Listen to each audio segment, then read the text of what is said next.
Мынакей кечегине Қазақстан коңшу республикадагы бир мезгилде Астана деген шаарын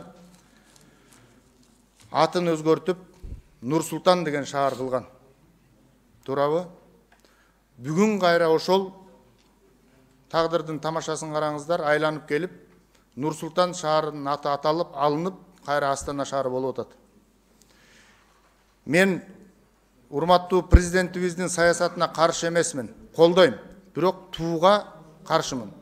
Президенттин саясатын колдоп келатабыз, жана да колдой беребиз. Бирок могу тууга болгон менин жеке пикирим, каршы пикирим бар. Мен айтайын дегеним, ушул бийликтин өмүрү узун болсун. Мамлекетте стабилдүүлүк болсун. Байрагыбыз түшпөсүн. Келечегибиз кең болсун. Эгемендүү элибиздин эртеңине кеч кирбесин.